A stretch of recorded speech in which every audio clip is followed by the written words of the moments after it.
Welcome, my dear friends. So today's I am going to discuss very important MCQs जो कि रहने वाले हैं हायर एजुकेशन से। और ये क्वेश्चंस ऑलरेडी 2014 के अंदर जो क्वेश्चन 2014 के अंदर पूछा गया था वो 24 के अंदर भी आया है, मैंने मैच किया था।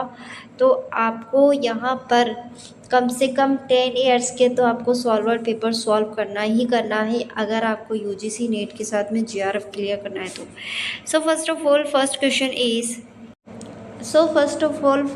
is, who among of the following is a de facto executive head of the planning commissions?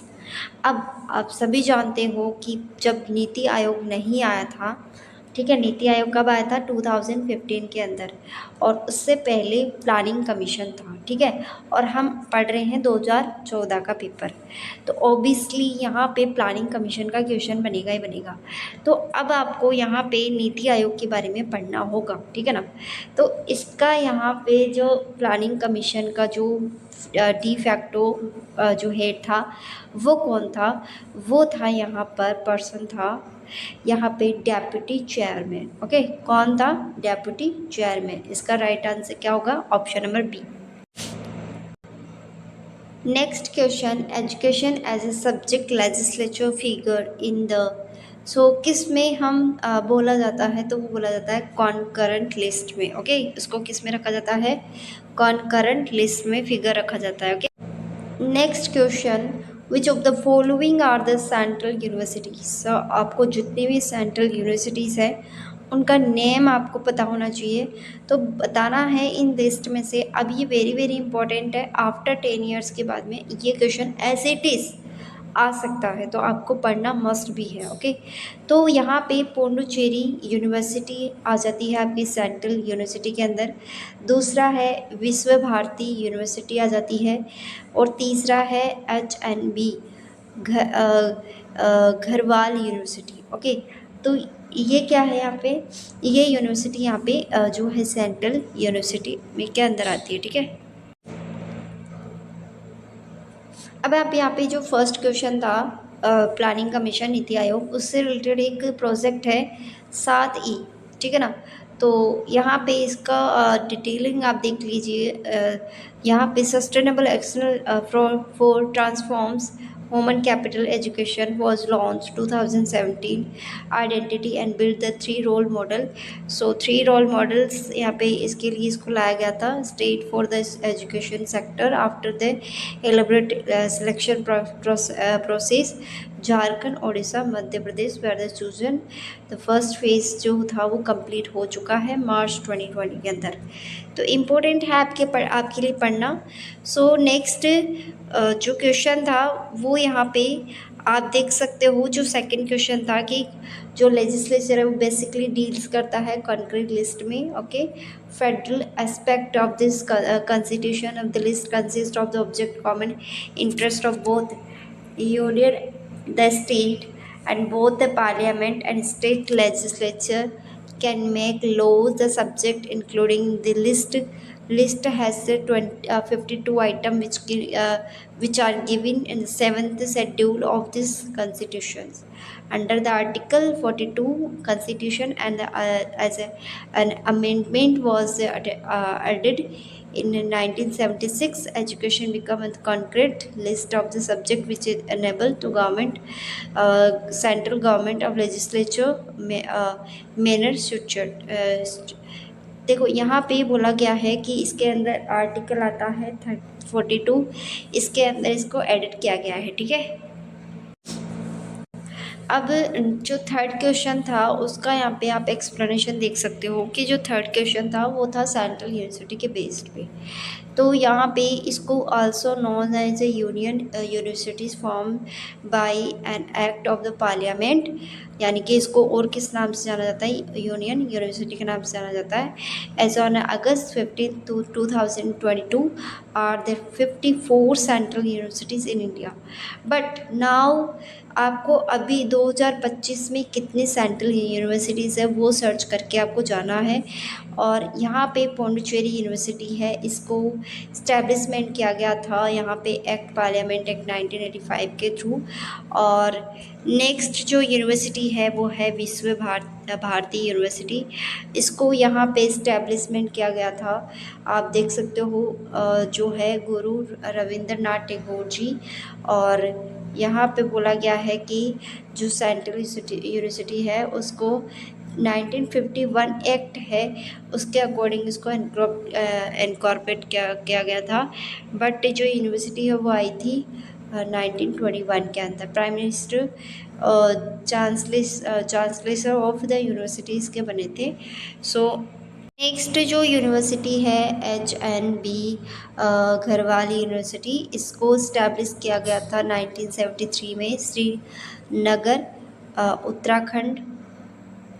किस एक्ट के थ्रू इसको यहाँ पे इनकॉर्पोरेट किया गया था, तो यहाँ पे किया गया था यूनिवर्सिटी जो सेंट्रल यूनिवर्सिटी है उसके अकॉर्डिंग यहाँ पे इसको क्या है इनकॉर्पोरेट किया गया था 2009 के अकॉर्डिंग।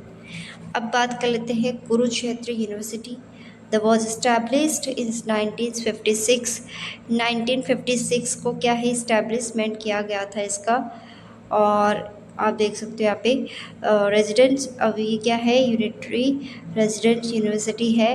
और यहाँ पर जो है वो लोकेटेड कहाँ पे रही है, कुरुक्षेत्र के अंदर लोकेटेड है, ठीक है ना। तो ये मोस्ट है जो आपके लिए इम्पोर्टेंट है पढ़ना। ऑल आर जितनी भी मतलब ओल्ड यूनिवर्सिटीज़ है उनके बारे में आपको रीड आउट करना है। और विच of the following is university adopt Meta university concept, तो बताओ कौन सी ऐसी यूनिवर्सिटी है जो मेटा कॉन्सेप्ट जो यूनिवर्सिटी बन चुकी है, तो वो है दिल्ली यूनिवर्सिटी, ठीक है ना। इसका राइट आंसर होगा Delhi university. I hope clear है।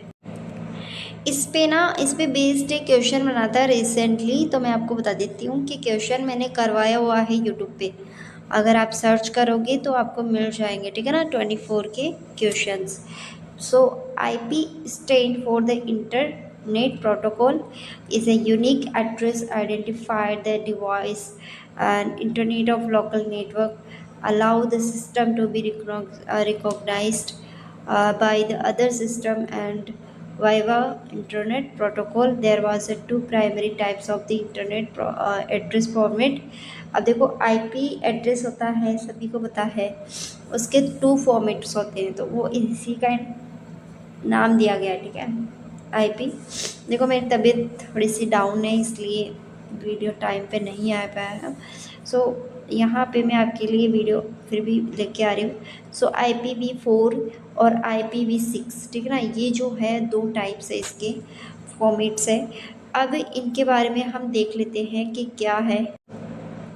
यहाँ पे जो इंटरनेट प्रोटोकॉल वर्जन 4 है इसकी फुल फॉर्म है इंटरनेट प्रोटोकॉल वर्जन फॉर्म, इसकी फुल फॉर्म भी आपसे पूछी जा सकती है।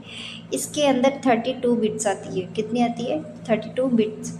और जिसकी हम बात कर रहे हैं नेक्स्ट IPv6 यानी कि न्यू वर्जन है, और ये होता है इंटरनेट प्रोटोकॉल वर्जन 6 जिसमें 128 बिट्स आती है आपकी, ठीक है ना। और इसको डेवलप्ड कब किया था 1995 के अंदर। अब जो आपका IP एड्रेस होता है वो कंसिस्ट करता है 4 सेट्स नंबर में, ठीक है ना, 4 सेट नंबर में कंसिस्ट करता है 0 to 255 यानी कि 255 के बीच में, 0 से लेकर 255 के बीच में एग्जिस्ट करता है। ये भी यहाँ से सवाल क्वेश्चन करता है UGC NTA कि बताओ कि आपको बहुत बड़ा नंबर दे देंगे, इससे ऊपर का नंबर दे देंगे और ये सब नंबर दे देंगे, ठीक है, 3 इनमें से दे देंगे और बाकी इससे ऊपर, तो बताओ क्या लीगल है या फिर अलाउड है, वैलिड है। सो ये वैलिड नहीं है, क्योंकि देखो यहाँ पर ये तो वैलिड है क्योंकि ये 255 के दायरे में आ रहा है, ठीक है, लेकिन अगर 255 के ऊपर जाते ही आपका वैलिड नहीं माना जाएगा। Okay, next question, E content generated from the undergraduate courses has been assigned by the Prime Minister, the Minister of Human Resources Development। तो अभी यहाँ पे बताओ कि MHRD को अभी राइट नाउ प्लेस रिप्लेस कर दिया गया है 2020 के, लेकिन पिछले क्वेश्चन बन सकते हैं, ऐसा तो है नहीं कि बनेंगे नहीं, ठीक है ना। तो ये बताओ कि ई कंटेंट कौन प्रोवाइड करवाता है यहाँ पे। ऑप्शन नंबर बी में आएगा consortium for the education communication. Clear, okay. Next question की तरफ मूव करते हैं। मूक स्टैंड फॉर, तो मूक का यहाँ पे फुल फॉर्म आपको बताना है। तो this is the massive open online courses, सभी स्टूडेंट्स को रट गया होगा। स्वयं इसका जोड़ीदार है, दोनों ही एजुकेशन के प्लेटफॉर्म से बिलोंग करते हैं। सो आपको ध्यान रखना है, ठीक है। अब यहाँ पर हम बात करते हैं कि अभी रिसेंटली जो मतलब 5 इयर्स पहले की बात है, आगो की बात है, तो यहाँ पे फेक यूनिवर्सिटीज़ के बारे में बहुत सारे क्वेश्चन पूछ जाते थे। तो फेक यूनिवर्सिटीज़ 24 फेक यूनिवर्सिटीज़ ने डिक्लेयर किया था यूजीसी नेट वालों ने या एनटीए वालों ने कि 24 स्टेट्स मतलब 24 कॉलेजेस है जो कि यूजीसी के थ्रू यहाँ पर क्या है, वैलिड नहीं है, फेक यूनिवर्सिटीज़ है जो कि फेक आई आपका जो है वो आपका सर्टिफिकेट बना के देते हैं, ठीक है ना। आपका पूरी जो पैसा है या आपकी जो ज़िंदगी है 3 साल की 5 साल की, वो पूरी स्पॉइल कर देते हैं, मतलब अच्छे तरीके से पूरा कर देते हैं, बेकार पूरी ज़िंदगी बर्बाद कर देते हैं आपके। अगर आप उन यूनिवर्सिटीज़ में एडमिशन लोगे तो वो कौन सी स्टेट में पाई गई थी, आइडेंटिफाई की गई थी 2014 में। मैक्सिमम नंबर्स में यहाँ पर उत्तर प्रदेश में पाई गई थी, ठीक है ना, यानी कि उत्तर प्रदेश में ही निकाली गई थी फेक यूनिवर्सिटीज़। 2021 के अंदर पूछे गए थे और यहाँ पर आप देख सकते हो इंडियन इंस्टीट्यूशन, जितने भी इंस्टीट्यूशन हैं वो कहाँ लोकेटेड है वो पूछा जाता है आपसे। तो Indian institute of the advance study, तो ये कहाँ पे लोकेटेड है आपको पता होना चाहिए। एक अगर आपको नहीं पता है तो मैं यहाँ पे आपको व्हाट्सएप पे जो PDF फाइल के थ्रू आपको नोट्स प्रोवाइड करवा रही हूँ, तो नोट्स के अंदर आपको मिल जाएंगे एक साथ। सो यहाँ पर आप देख सकते हो कि जो ऑप्शंस गिवन है, यहाँ पर Indian institution of advance study ये है आपका शिमला यानी कि हिमाचल प्रदेश के अंदर। और जो Indian biological science and research institute है ये आपका लोकेटेड है नोएडा यानी कि यूपी। और Indian institution of soil science है जो लोकेटेड है आपकी 3 भोपाल के अंदर, भोपाल MP यानी कि मध्य प्रदेश। और Indian institution of sugar cane research, तो ये आपकी लोकेटेड है लखनऊ यूपी। तो इसका जो राइट आंसर है ऑप्शन नंबर बी हो जाएगा, दिस इज़ द करेक्ट। और यहाँ पर इस तरीके से मल्टीपल चॉइस बेस्ड आपको क्वेश्चन MCQs देखने को मिलेंगे। अगर आपको 2 का भी पता होगा तो आप 2 इजीली फाइंड आउट कर सकते हो। नेक्स्ट क्वेश्चन इज CBCS की फुल फॉर्म पूछी गई थी 2021 के अंदर। तो अब 2021 है तो मतलब 2025 अभी चल रहा है, तो ये रिपीट होने की चांसेस ज़्यादा हैं। तो चॉइस बेस्ड क्रेडिट सिस्टम, इसका जो ऑप्शन 1 है वो बहुत कॉमनली आपको पता चल गया होगा कि बहुत इजी क्वेश्चन आया था ये सॉल्वर्ड पेपर्स हैं लास्ट 10 इयर्स के, जिसमें से मैं आपको करवा रही हूँ MCQs। अगर आप इनको लेना चाहते हो तो PDF में मैं आपको प्रोवाइड करवा दूँगी। और यहाँ पर आप देख सकते हो next question, the oldest university in India was, तो आपको बताना है कि आप यहाँ पर कौन सी ओल्डेस्ट यूनिवर्सिटी है। तो दिस इज़ द तक्षशिला, ये क्या है, सबसे ओल्डेस्ट है, या कह सकते हैं कि वर्ल्ड फर्स्ट यूनिवर्सिटी है ये, ओके। नेक्स्ट क्वेश्चन यहाँ पे बोला गया है कि कौन सी सेंट्रल यूनिवर्सिटीज़ के अंदर आती है।